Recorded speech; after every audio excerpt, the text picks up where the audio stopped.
Kita semua tahu kan ya, tanda tangan di depan notaris, di atas akta otentik, rasanya itu udah kayak jaminan paling top deh. Benteng hukum yang super kuat, nggak bisa ditembus. Tapi yakin nih sekuat itu?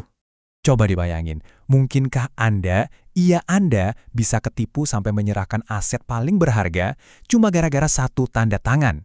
Mungkin kedengarannya mustahil ya, apalagi kalau tanda tangannya di depan notaris. Tapi, gimana kalau saya bilang itu sangat mungkin terjadi?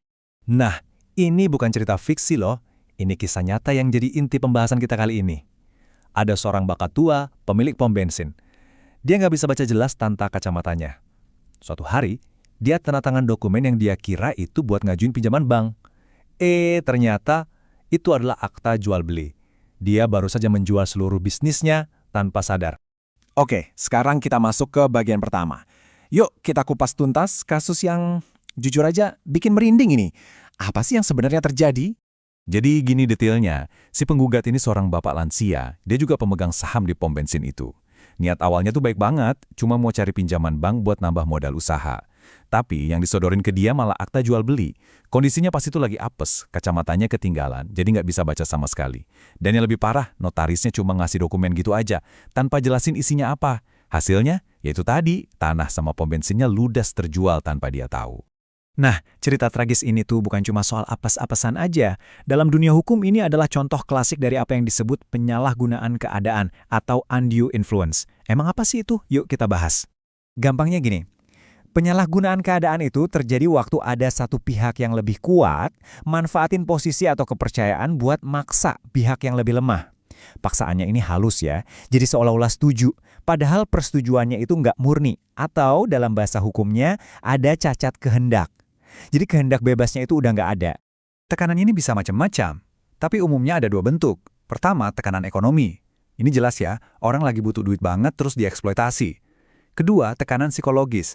Nah, ini yang terjadi di kasus bapak pemilik pom bensin tadi.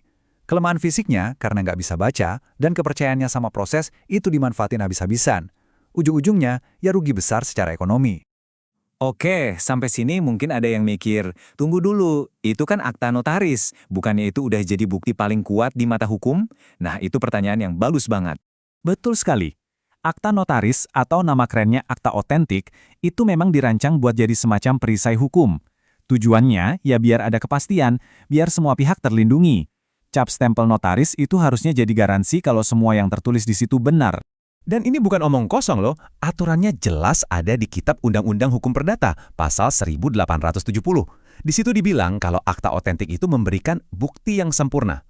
Sempurna artinya pengadilan itu pada dasarnya akan menganggap semua yang tertulis di akta itu sebagai kebenaran mutlak. Titik. Nah, disinilah letak masalahnya. Terus gimana dong kalau bukti yang sempurna ini ternyata dasarnya adalah kebohongan? Gimana kalau perisai yang kelihatannya kokoh itu ternyata dibuat dari bahan yang rapuh? Apa jadinya? Ini yang membawa kita ke bagian selanjutnya. Apa akibatnya kalau sebuah akta ternyata cacat?